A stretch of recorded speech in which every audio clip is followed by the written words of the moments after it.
আচ্ছা, আজকে আমাদের অঙ্কের এই ক্লাসে মূল আলোচ্য বিষয় হচ্ছে সম্পাদ্য। অর্থাৎ তোমাদের সিলেবাসের মধ্যে সম্পাদ্য সংক্রান্ত যে সমস্ত অধ্যায়গুলি আছে সেগুলোই আগামী কয়েকটি ক্লাসে আমি ধাপে ধাপে আলোচনা করার এবং সরাসরি করে দেখানোর চেষ্টা করব। তো তোমরা দেখতেই পাচ্ছ উপরে লেখা আছে অধ্যায় 11 সম্পাদ্য, ত্রিভুজের পরিবৃত্ত ও অন্তর্বৃত্ত অঙ্কন। তার মানে আজকে আমরা 11 নম্বর যে চ্যাপ্টারটি আছে তোমাদের বইতে, সে 11 নম্বর চ্যাপ্টারটি শুরু করব। 11 নম্বর চ্যাপ্টারে সম্পাদ্যের যে অংশটা আছে সেটা হচ্ছে যে এখানে কোনো একটা ত্রিভুজ দেওয়া থাকলে কি করে তার পরিবৃত্ত এবং অন্তর্বৃত্ত আঁকতে হয় সেটি এখানে এই চ্যাপ্টারে শেখানো হবে। তো আজকের ক্লাসে আমি শুধুমাত্র পরিবৃত্ত কী করে আঁকবে সেটা করে দেখাবো, এবং আগামী ক্লাসে একটা ত্রিভুজ দেওয়া থাকলে তার অন্তর্বৃত্ত কী করে আঁকতে হবে সেটা করে দেখাবো। ঠিক আছে? তাহলে আজকে আমরা আলোচনা করব ত্রিভুজের পরিবৃত্ত কিভাবে আঁকবো সেটা। তো পরিবৃত্ত জিনিসটা কি? পরিবৃত্ত হচ্ছে একটা ত্রিভুজ যদি তোমাদের দিয়ে দেয়, তার বাইরে থেকে একটা বৃত্ত আঁকা হবে। কীরকম বৃত্ত? একটা ছোট ত্রিভুজ দেওয়া থাকলে তার বাইরে তো অনেক বৃত্ত আঁকা যেতে পারে, কিন্তু পরিবৃত্ত কোনটাকে বলবো? যে বৃত্তটি ওই ত্রিভুজের 3টি শীর্ষবিন্দুর ওপর দিয়েই যাবে, অর্থাৎ 3টে শীর্ষবিন্দুই ওই বৃত্তের পরিধির ওপর থাকবে, তখন ওই বৃত্তটাকে প্রদত্ত ত্রিভুজটির পরিবৃত্ত বলা হবে। পরিবৃত্ত কী করে আঁকতে হয় হালকা করে তোমাদের হিন্টস দিই। সেটা হচ্ছে একটা ত্রিভুজ দেওয়া থাকলে সেই ত্রিভুজের যে 3টি বাহু থাকে সেই 3টি বাহুর লম্ব সমদ্বিখণ্ডক। একটা ত্রিভুজের যে 3টি বাহু থাকে সেই 3টি বাহুর 3খানা লম্ব সমদ্বিখণ্ডক আঁকা যেতে পারে, তাই তো? তো সেই 3টে লম্ব সমদ্বিখণ্ডক পরস্পরকে একটি নির্দিষ্ট বিন্দুতে ছেদ করে। মনে করো এবিসি একটা ত্রিভুজ আছে, এবি বাহুর লম্ব সমদ্বিখণ্ডক টানলে, বিসি বাহুর লম্ব সমদ্বিখণ্ডক টানলে, আবার সিএ বাহুরও লম্ব সমদ্বিখণ্ডক টানলে। এখন এই যে 3টে লম্ব সমদ্বিখণ্ডক টানলে এরা পরস্পরকে একটা নির্দিষ্ট বিন্দুতে ছেদ করবে, এবং ওই নির্দিষ্ট বিন্দুটাকেই বলা হয় পরিকেন্দ্র, অর্থাৎ ওই ত্রিভুজের যে পরিবৃত্ত আঁকবো তার কেন্দ্র। ওই যে 3টে লম্ব সমদ্বিখণ্ডক একটা বিন্দুতে ছেদ করলো, সেই ছেদ বিন্দুকে কেন্দ্র করে প্রদত্ত ত্রিভুজটির যে কোনো একটি শীর্ষবিন্দু পর্যন্ত ব্যাসার্ধের মাপ নিয়ে যে বৃত্তটি টানবে সেটি হবে ওই ত্রিভুজের পরিবৃত্ত। আরেকবার বলি, 3টে লম্ব সমদ্বিখণ্ডক যে বিন্দুতে ছেদ করলো সেই বিন্দুকে কেন্দ্র করে ওই ত্রিভুজের যে কোনো একটি শীর্ষবিন্দু পর্যন্ত ব্যাসার্ধ মাপ নিয়ে যে বৃত্তটি আঁকবে তাকে বলা হবে ওই ত্রিভুজের পরিবৃত্ত। বোঝা গেছে? এবার আমরা যেটা করব, যে তোমাদের এই চ্যাপ্টারের যে অনুশীলনী আছে সেই অনুশীলনী থেকে একটি অঙ্ক আমি তোমাদের করে দেখাবো। তো এখন তোমাদের এই চ্যাপ্টারে প্রথম যে অনুশীলনীটি আছে সেটি হচ্ছে কোষে দেখি 11.1। কোষে দেখি 11.1। আজকে আমরা এই অনুশীলনীর অঙ্কগুলো নিয়ে আলোচনা করব। তো আমি তোমাদের জন্য একটা অঙ্ক বেছে নিয়েছি কোষে দেখি 11.1 থেকে। দেখো অঙ্কটা লেখা আছে 1 দাগের 6 অঙ্কটা কি বলেছে? এবিসি একটি ত্রিভুজ যার ভূমি বিসি ইজ ইকুয়াল টু 5 সেমি, কমা কোণ A B C is equal to 100 degree এবং এ বি সমান 4 সেমি। ত্রিভুজটি অঙ্কন করে তার পরিবৃত্ত অঙ্কন করো। আরেকবার বলি, একের দাগের 6 অঙ্কটা আছে, এবিসি একটি ত্রিভুজ যার ভূমি বিসি ইজ ইকুয়াল টু 5 সেমি, এবিসি কোণ হচ্ছে 100 ডিগ্রি আর এবি সমান 4 সেমি। ত্রিভুজটি অঙ্কন করতে হবে, তারপরে ত্রিভুজটির একটি পরিবৃত্ত অঙ্কন করতে হবে। তাহলে এখন দেখা যাক কিভাবে এই টোটাল সম্পদ্যটি আমরা সমাধান করব। তাহলে এখন আমরা আজকের আলোচ্য সম্পদ্যটি আঁকা শুরু করি। হ্যাঁ, তা তোমাদের যে প্রশ্নটা আমি আলোচনা করলাম এই মাত্র, তাতে কি কি ডেটা দেওয়া ছিল, না কী কী তথ্য দেওয়া ছিল, না সেখানে দেওয়া ছিল এবি সমান 4 সেমি, বিসি সমান 5 সেমি আর এবিসি কোণ হচ্ছে 100 ডিগ্রি। কী কী দেওয়া ছিল, এবি সমান দেওয়া ছিল 4 সেমি, বিসি সমান দেওয়া ছিল 5 সেমি আর কোণ এবিসি সমান হচ্ছে 100 ডিগ্রি। আরেকটা জিনিস বলা ছিল, সেটা হচ্ছে যে বিসি বাহুটা হচ্ছে ভূমি। তাহলে এই যে তিনটে মাপ দেওয়া আছে, এবি 4 সেমি, বিসি 5 সেমি আর এবিসি কোণ 100 ডিগ্রি, এই তিনটে জিনিসকে ব্যবহার করে আমাদের প্রথমে ত্রিভুজটা আঁকতে হবে, তারপরে আমরা তার পরিবৃত্ত অঙ্কন করব। ঠিক আছে? তাহলে ত্রিভুজটি আঁকতে হলে, ত্রিভুজ আঁকা তোমরা এর আগে শিখে নিয়েছো, ত্রিভুজ আঁকতে হলে আমাকে যা যা পরিমাপ দেওয়া আছে সেগুলো আগে এঁকে নিতে হবে। তার জন্য আমরা প্রথমে স্কেল দিয়ে এঁকে নিই। 4 সেমি আর 5 সেমি দুটো সরলরেখা আগে এঁকে নেব। তাহলে মনে করো এখানে আমরা 4 সেমি মাপের একটা সরলরেখা আঁকলাম, এটার নাম দিলাম, যেহেতু নামটা উল্লেখ করে দিয়েছে এখানে, সব অঙ্কে কিন্তু উল্লেখ করে দেয় না, যেহেতু উল্লেখ করে দিয়েছে তাই এবি নাম দিয়ে দিলাম আর মাপটা লিখে দিলাম 4 সেমি। নেক্সট আছে কি বিসি, বিসি আছে 5 সেমি। তাহলে এই 5 সেমি চিহ্নিত করে নাও আগে, এই 5 যোগ করে দাও, এটার নাম লেখো বিসি। তাহলে এটা হচ্ছে আমার 5 সেমি দৈর্ঘ্যের সরলরেখা।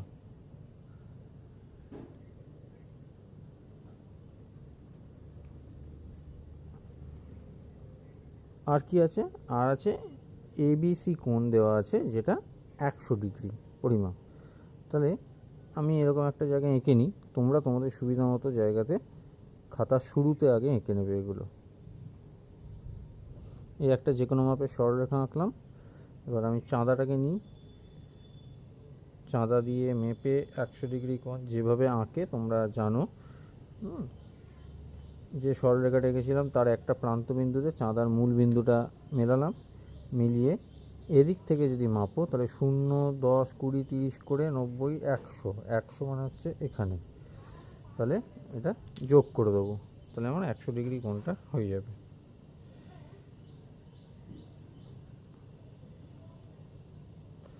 এই যোগ করে দিলাম, তাহলে এটা হয়ে গেল আমার কোণ এ বি সি 100 ডিগ্রি। মাপটা লিখে নিলাম। এইবার হচ্ছে আমার মূল অঙ্কনটা। মূল অঙ্কন কি না, আমাকে প্রথমে এই মাপগুলো ব্যবহার করে একটা ত্রিভুজ অঙ্কন করতে হবে। তাহলে ত্রিভুজ অঙ্কন করতে হলে প্রথমে যেটা করব, এই রকম একটা জায়গায় মনে করো যে কোনো মাপের একটা সরলরেখা নিয়ে নিই। প্রথমে যে কোনো মাপের বলতে অবশ্যই খেয়াল রাখবে, যেহেতু ভূমিটা 5 সেমি হবে বলে দিয়েছে, তাহলে 5 সেমির থেকে বড় যেন হয় সরলরেখাটা। ঠিক আছে? সেটাকে আমি সাপোজ নাম দিলাম, যেহেতু এবিসি, এ প্রান্তটা বি হবে, তাহলে বি এক্স একটা নাম দিয়ে দিলাম। এবার পেন্সিল কম্পাস দিয়ে বিসি বাহুর যে মাপটা নেওয়া আছে 5 সেমি, সেটার সমান করে একটা বৃত্তচাপ আঁকো। তাহলে তার জন্য কাঁটাটাকে বি প্রান্তে বসাও আর সি প্রান্ত অবধি মাপ নিয়ে পেন্সিল দিয়ে একটা বৃত্তচাপ আঁকো। ওই একই মাপের বৃত্তচাপ বি বিন্দুতে বসিয়ে বি এক্স থেকে কেটে নাও। তাহলে যেখানে ছেদ করলো সেটার নাম দিয়ে দেবো সি। নেক্সট কি করব, নেক্সট হচ্ছে বি বিন্দুতে 100 ডিগ্রি কোণের সমান করে একটা কোণ আঁকতে হবে আমাকে।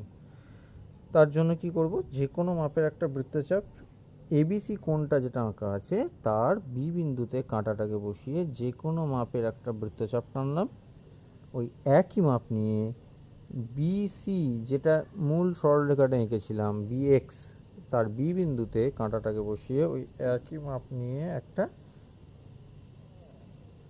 বৃত্তচাপ এঁকে নিলাম। এবার দেখো প্রদত্ত কোণে ক্ষেত্রে অঙ্কিত বৃত্তচাপটির দুটো বাহুকে, কোণের দুটো বাহুকে দুটো জায়গায় ছেদ করেছে, এটা একটা এটা একটা। এই দুটো ছেদবিন্দুর মধ্যবর্তী মাপটা নেব পেন্সিল কম্পাস দিয়ে। তাহলে যে কোনো একটা প্রান্তে বসালাম, পেন্সিল দিয়ে পরে অপর প্রান্ত অবধি মাপটা নাও, একটা ছোট্ট বৃত্তচাপ টানলাম। এবার দেখো এটা সমান করে যে বৃত্তচাপটা এঁকেছিলাম সেটা মূল সরলরেখা অর্থাৎ বিএক্সকে একটা বিন্দুতে ছেদ করেছে। তাহলে কাঁটাটাকে সেই ছেদ বিন্দুতে বসাতে হবে। সেই ছেদ বিন্দুতে কাঁটাটাকে বসিয়ে ওই একই মাপের একটা বৃত্তচাপ কেটে নাও। সেটা লক্ষ্য করে দেখো আগের বৃত্তচাপটাকে একটা বিন্দুতে ছেদ করেছে, এই যে এই বিন্দুটাতে। এটাকে আমি চিহ্নিত করলাম, করে বি বিন্দুর সাথে যুক্ত করে বাড়িয়ে দেব।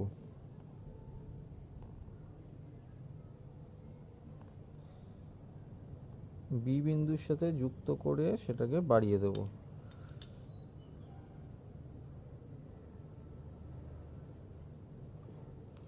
হলো। এবার এই যে বাড়িয়ে দিলাম তাহলে যেটা পেলাম, সাপোজ সেটাকে আমি নাম দিলাম বিওয়াই। এবার এই বিওয়াই থেকে দেখো লক্ষ্য করে এটা হচ্ছে আমার তাহলে 100 ডিগ্রি কোণ হয়ে গেল। এবার 100 ডিগ্রি কোণটার কি নাম ছিল না, এবিসি কোণ। তাহলে বি আর সি পেয়ে গেছি, এ বিন্দুটা কোন দিকে হবে, এদিকে। তাহলে আমি কি করব, এবার এবি যে সরলরেখাটা আঁকা ছিল 4 সেমি, তার সমান করে একটা বৃত্তচাপ আঁকবো, এঁকে সেটা থেকে এই বিওয়াই থেকে ওই সমান মাপের একটা অংশ কেটে নেব।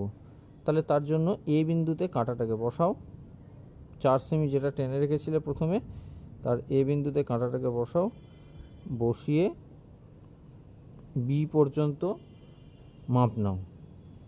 একই মাপের বৃত্তচাপ মূল ছবির বি বিন্দুতে বসিয়ে বিওয়াই থেকে কেটে নাও। দেখো ছেদ করেছে একটা জায়গায়, ছেদ বিন্দুটা চিহ্নিত করলাম।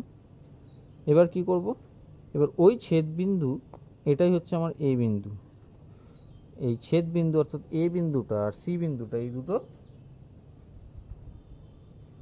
এ বিন্দু আর সি বিন্দু এই দুটো যোগ করে দেব। এই দুটো এইভাবে যোগ করে দাও। তাহলে আমার এবিসি ত্রিভুজটা হয়ে গেল। এটা হচ্ছে এই চ্যাপ্টারের যে কোনো অর্থাৎ যে কোনো পরিবৃত্ত আঁকতে দিলে তার প্রথম ধাপ হচ্ছে এটা, যে ত্রিভুজটা আমাকে আগে এঁকে নিতে হবে। ত্রিভুজ যেই আঁকা হয়ে গেল, এবার নেক্সট স্টেপ হচ্ছে আমার পরিবৃত্ত অঙ্কন। পরিবৃত্ত অঙ্কন করতে গেলে খেয়াল রাখতে হবে যে যে ত্রিভুজের পরিবৃত্ত আঁকছি সেই ত্রিভুজের যে কোনো দুটো বাহুর লম্ব সমদ্বিখণ্ডক আঁকতে হবে। যে কোনো দুটো বাহুর লম্ব সমদ্বিখণ্ডক আঁকতে হবে। তাহলে এই ছবিতে মনে করো বিসি বাহুটার লম্ব সমদ্বিখণ্ডক আঁকবো। কী করে আঁকবো, কোনো একটা সরলরেখার লম্ব সমদ্বিখণ্ডক আঁকা তোমরা শিখেছো এর আগে, তাও আমি একবার তোমাদের মনে করিয়ে দিই। নিয়মটা হচ্ছে যে কোনো সরলরেখার লম্ব সমদ্বিখণ্ডক আঁকতে গেলে তার যে কোন দুটি প্রান্তবিন্দু থেকে ওই সরলরেখার অর্ধেকের বেশি যে কোনো মাপের বৃত্তচাপ উপরে এবং নিচে আঁকতে হয়। অর্থাৎ যেমন সি বিন্দুতে বসাও, অর্ধেকের বেশি, আমি একটু বেশি মাপ নিলাম যাতে বৃত্তচাপটা ত্রিভুজের বাইরে হয়, তাহলে তোমার ছবিটা পরিষ্কার হবে। তো এরকম একটা জায়গায় আঁকলাম, আবার নিচেও এই একই জায়গায় আঁকলাম। এবার ওই একই মাপের বৃত্তচাপ বি বিন্দুতে বসিয়ে টানতে হবে, উপরে একটা নিচে একটা। ঠিক আছে, আবার বলি, বিসি এর লম্ব সমদ্বিখণ্ডক আঁকতে গেলে সি বিন্দুতে বসিয়ে অর্ধেকের বেশি মাপের বৃত্তচাপ উপরে একটা নিচে একটা, বি বিন্দুতে বসিয়ে ওই একই মাপের বৃত্তচাপ উপরে আর নিচে। দেখো দুদিকেই ছেদ করেছে, দুটো বৃত্তচাপই পরস্পরকে ছেদ করেছে। ছেদ বিন্দু দুটো চিহ্নিত করলাম, করে যোগ করে দেব।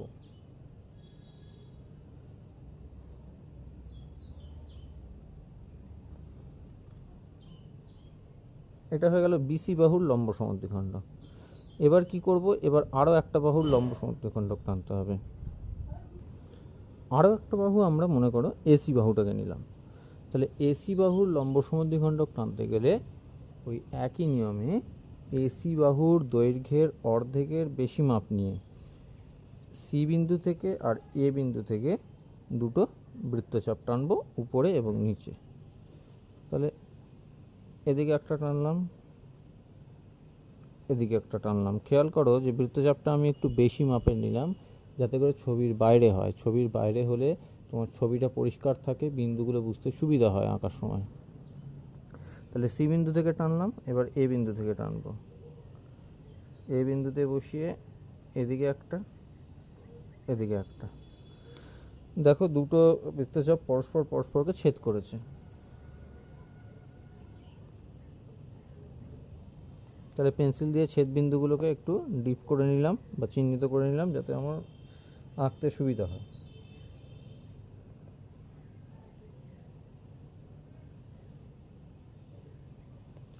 এবার ছেদ বিন্দু দুটো যুক্ত করে দিলাম। এবার খেয়াল করে দেখো ছেদ বিন্দুগুলোকে যুক্ত করার ফলে যে লম্ব সমদ্বিখণ্ডকটি হলো সেটি আগের লম্ব সমদ্বিখণ্ডককে একটা বিন্দুতে ছেদ করেছে। এই বিন্দুটার ও নাম দিয়ে দাও।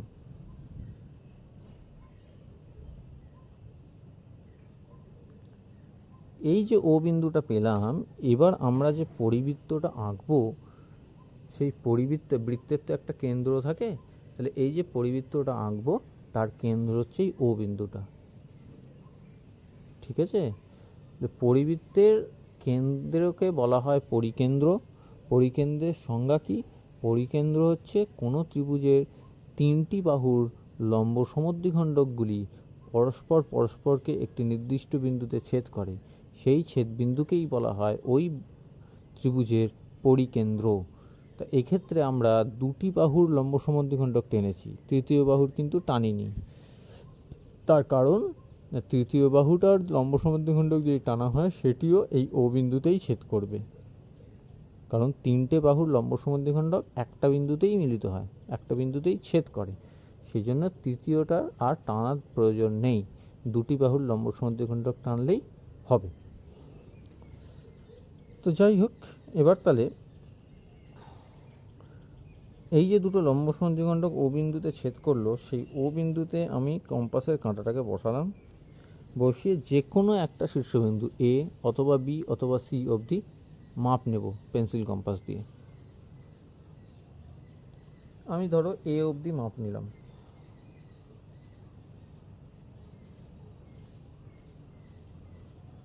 তোমরা একটু চেক করে নিতে পারো যে এটা এ বিন্দু অবধি মাপ নিয়ে সেটাকে বি বিন্দু এবং সি বিন্দুতে বসিয়ে দেখো একই মাপ হচ্ছে। এবারে বৃত্তটা এঁকে ফেলতে হবে।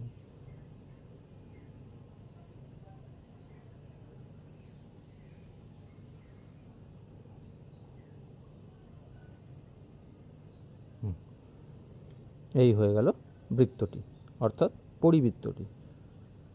তাহলে ও কেন্দ্রীয় এই বৃত্তটি হচ্ছে প্রদত্ত এবিসি ত্রিভুজের পরিবৃত্ত।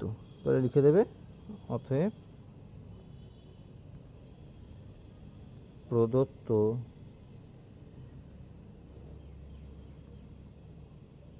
এবিসি ত্রিভুজের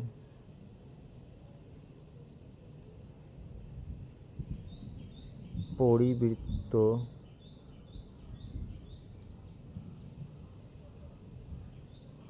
অঙ্কিত হলো, যার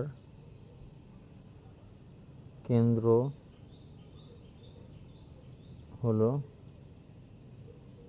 ও।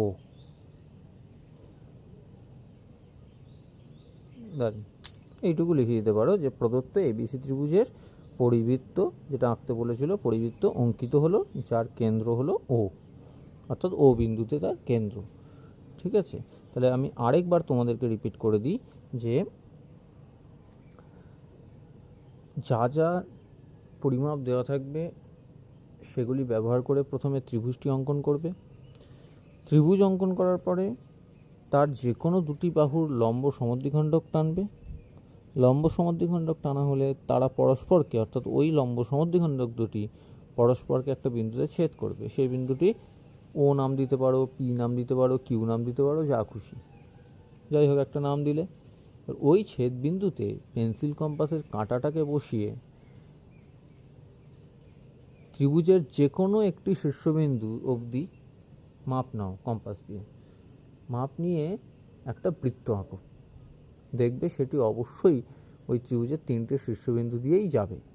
যদি না যায় সেক্ষেত্রে বুঝতে হবে যে কোথাও আমার আঁকতে গিয়ে মাপ নেওয়ার সময় ভুল হয়েছে, যার জন্য সেটা মিলছে না। যদি দেখা যায় যে ও বিন্দুকে কেন্দ্র করে যে বৃত্তটা টানলে সেটি এ বিন্দু দিয়ে যে গেল, বি বিন্দু দিয়ে গেল, কিন্তু সি বিন্দু দিয়ে গেল না, অর্থাৎ একটা শীর্ষবিন্দু দিয়ে গেল না, তার মানে বুঝতে হবে যে আমার আঁকায় ভুল আছে। তখন তোমাকে চেক করে নতুন করে আঁকতে হবে।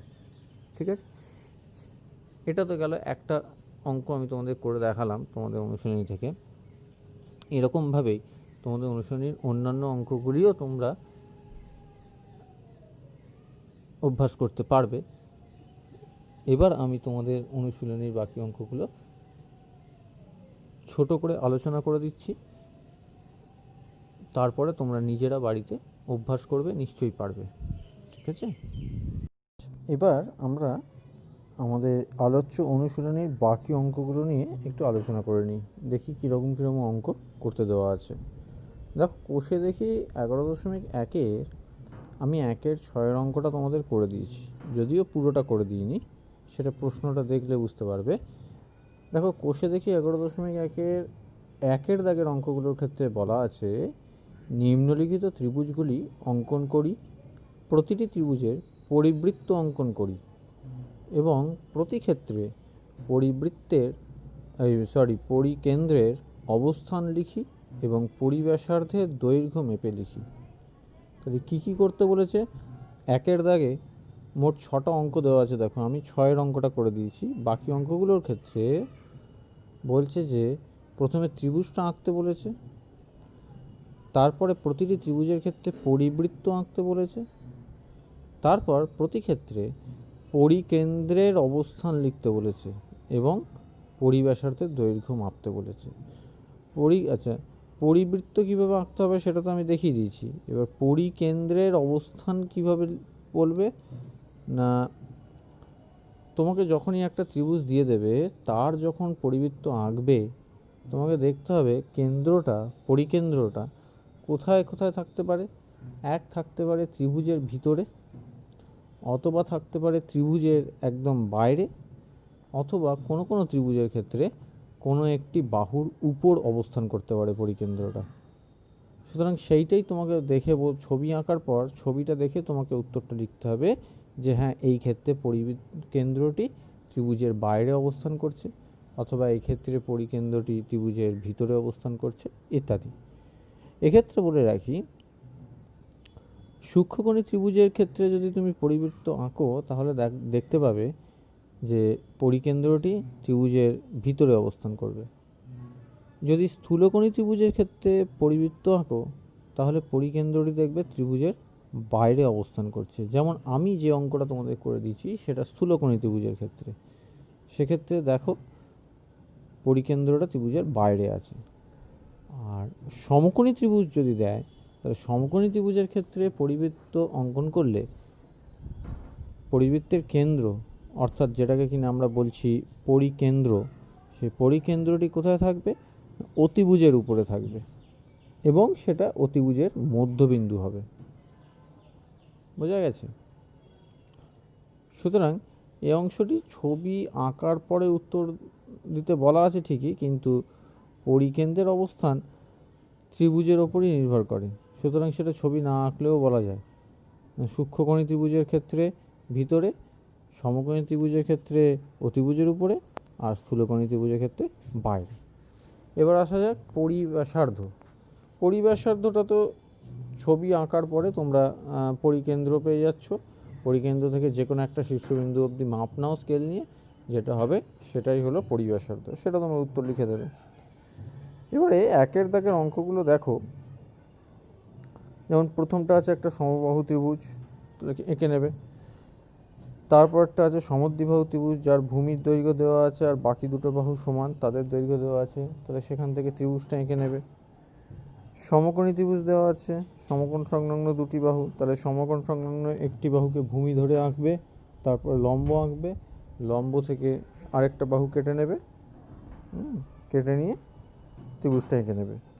এইভাবে বিভিন্ন শর্ত দেওয়া আছে বিভিন্ন অঙ্কের ক্ষেত্রে, সেই অনুযায়ী একের দাগের প্রতিটি ক্ষেত্রেই ত্রিভুজটি আঁকবে, এঁকে তারপরে তার পরিবৃত্ত অঙ্কন করে বাকি অংশটা যা যা প্রশ্ন আছে সেগুলো উত্তর দেবে।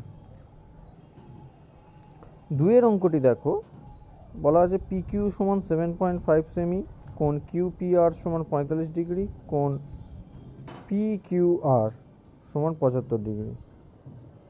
আবার PQ সমান 7.5 সেন্টিমিটার, কোণ QPS সমান 60 ডিগ্রি, আর কোণ PQS সমান 60 ডিগ্রি। কি বলেছে? ত্রিভুজ PQR এবং ত্রিভুজ PQS এমনভাবে আঁকতে বলেছে যাতে করে আর এবং এস বিন্দু দুটি যেন PQ সরলরেখার একই দিকে অবস্থিত হয়। অর্থাৎ এখানে দেখো চারটি বিন্দু আছে PQ আর S। PQটা কমন, দুটো ত্রিভুজ হবে, দুটো ত্রিভুজের ক্ষেত্রে PQটা কমন, মানে PQটা দুটোর একই ভূমি। এবার শীর্ষবিন্দুগুলো PQ ভূমির বিপরীত শীর্ষবিন্দুগুলো আলাদা। একটা ত্রিভুজের ক্ষেত্রে বিপরীত শীর্ষবিন্দু আর একটা ত্রিভুজের ক্ষেত্রে বিপরীত শীর্ষবিন্দু হচ্ছে S। সেই অনুযায়ী দুটো ত্রিভুজ আঁকতে বলেছে এমনভাবে দুটো যেন PQ বাহুর PQ ভূমির একই পাশে হয়। এবার বলছে ত্রিভুজ PQR এর পরিবৃত্ত অঙ্কন করো, আর ওই পরিবৃত্তের সাপেক্ষে S বিন্দুর অবস্থান তার ভিতরে, উপরে না বাইরে তা লক্ষ্য করে লেখো এবং তার ব্যাখ্যা খোঁজো। করে নেবে। তাহলে PQR ত্রিভুজের পরিবৃত্ত আঁকবে, দিয়ে দেখবে যে S বিন্দুটা কোথায় অবস্থান করছে সেটা লিখবে। নেক্সট হচ্ছে 3 নম্বর অঙ্কটা। কি বলেছে? AB সমান 5 সেমি, কোণ BAC সমান 30 ডিগ্রি, কোণ ABC সমান 60 ডিগ্রি। আবার AB সমান 5 সেমি, কোণ BAD সমান 45 ডিগ্রি, কোণ ABD সমান 45 ডিগ্রি। তাহলে এটাও দেখো দুইয়ের অঙ্কটার মতোই, এখানেও AB বাহুটা কমন। হ্যাঁ, AB বাহুটা কমন, তার সাথে এক্সট্রা দুটো বিন্দু আছে C আর D। কিন্তু এক্ষেত্রে পার্থক্যটা কোথায়? এক্ষেত্রে পার্থক্যটা হচ্ছে যে বলেছে যে ত্রিভুজ ABC আর ত্রিভুজ ABD, এবি বাহুটা তো কমন ছিল। এবার ABC ত্রিভুজ আর ABD ত্রিভুজ এই দুটো এমনভাবে অঙ্কন করতে বলেছে যাতে করে C আর D বিন্দু দুটো যেন AB এর বিপরীত পাশে থাকে। দুইয়ের অঙ্কটাতে ছিল আলাদা বিন্দু দুটো বা কমন যে ভূমি তার একই পাশে থাকবে, আর এক্ষেত্রে বলা আছে C আর D এই দুটো বিন্দু AB কমন ভূমির দুটো বিপরীত পাশে, অর্থাৎ একটা উপরে একটা নিচে হলো। এবার বলেছে আগেরটার মতোই বলা আছে ত্রিভুজ ABC এর পরিবৃত্ত আঁকতে বলেছে এবং ওই পরিবৃত্তের সাপেক্ষে D বিন্দুর অবস্থান লিখতে বলেছে। এছাড়া অন্য কি কি বৈশিষ্ট্য লক্ষ্য করছি বুঝে লিখি। এগুলো তোমরা আর কি কি বৈশিষ্ট্য এখান থেকে দেখা যাচ্ছে তোমরা একটু চেষ্টা করবে, ঠিক আছে। 4 অঙ্কটা দেখো, বলেছে এখানে একটা চতুর্ভুজ আঁকতে বলেছে। AB দেওয়া আছে, BC দেওয়া আছে, CD দেওয়া আছে, ABC কোণ দেওয়া আছে, BCD কোণ দেওয়া আছে। এগুলো ব্যবহার করে ABCD একটা চতুর্ভুজ আঁকতে বলেছে। এঁকে তার একটা কর্ণ যদি টেনে নাও তাহলে ABC ত্রিভুজটা পেয়ে যাবে। এবারে ওই ABC ত্রিভুজের পরিবৃত্ত আঁকতে বলেছে এবং কি কি বৈশিষ্ট্য পাওয়া যাচ্ছে সেটা দেখতে বলেছে। এটাও করো। 5টা বলেছে একটি আয়তক্ষেত্র দেওয়া আছে PQRS আঁকতে হবে, মাপগুলো দেওয়া আছে। আয়তক্ষেত্রের কর্ণ দুটো আঁকতে হবে এবং অঙ্কন না করে PQR ত্রিভুজের পরিকেন্দ্র কোথায় হবে এবং পরিব্যাসার্ধের দৈর্ঘ্য কত হবে সেটা হিসাব করে লিখতে বলেছে। আবার ত্রিভুজ পিকিউআর এর পরিবৃত্ত এঁকে যাচাই করতে বলেছে, অর্থাৎ পিকিউআর ত্রিভুজটা আঁকার পিকিউআর ত্রিভুজের পরিবৃত্ত আঁকার আগে বলতে হবে যে পরিকেন্দ্র কোথায় হবে বা পরিব্যাসার্ধের দৈর্ঘ্য কত হবে। আবার সেটা বলার পরে আবার পরবর্তীতে পিকিউআর ত্রিভুজের পরিবৃত্তটা এঁকে যাচাই করতে বলেছে যে ওটা ঠিক হলো কি না আমাদের উত্তরটা। নেক্সট হচ্ছে 6 নম্বর, যে কোনো বৃত্তাকার চিত্র প্রদত্ত হলে তার কেন্দ্র কী রূপে নির্ণয় করব। পাশের বৃত্তাকার চিত্রের কেন্দ্র নির্ণয় করি। এটা একটু অন্যরকম অঙ্ক দিয়েছে 6-এরটা, যে এখানে এর আগে অবধি ছিল যে ত্রিভুজ দিয়ে দিচ্ছিল তার পরিবৃত্ত আঁকতে হচ্ছিল, এবার বলেছে একটা বৃত্ত দিয়ে দিয়েছে, সেখান থেকে আমরা কি করে তার কেন্দ্র খুঁজে পাবো। কি করে খুঁজে পাবে না, মনে করো ওই বৃত্তটার ওপর আমি যে কোনো জায়গায় 3টে বিন্দু নিয়ে নিলাম, নাম দিয়ে দিলাম এ, বি আর সি। এবারে ওই বিন্দুগুলো পরপর যোগ করে গেলাম, এ এর সাথে বি, বি এর সাথে সি, সি এর সাথে এ। যোগ করলে দেখো একটা ত্রিভুজ পাবে। তাহলে এক্ষেত্রে বৃত্তটা কিরম বৃত্ত হয়ে যাবে না, ওই ত্রিভুজের পরিবৃত্ত হলো। এবার পরিবৃত্ত যদি হয় তাহলে পরিকেন্দ্র কোনটা হবে না, ত্রিভুজের বাহুগুলোর লম্ব সমদ্বিখণ্ড। তাহলে ত্রিভুজটা আঁকার পরে ওই ত্রিভুজের যে কোনো দুটি বাহুর লম্ব সমদ্বিখণ্ড আঁকো, যেখানে ছেদ করবে সেটাই হয়ে যাবে ওই প্রদত্ত বৃত্তের কেন্দ্র। বোঝাতে পারলাম? তাহলে এইটা খুব ভালো বেশ অঙ্কটা, এটা অন্য রকমের, তোমরা এটা নিজেরা অবশ্যই চেষ্টা করো। ঠিক আছে, তাহলে আজকে এই পর্যন্তই। এর পরের ক্লাসে আমি তোমাদের অন্তর্বৃত্তটা করে দেখাবো।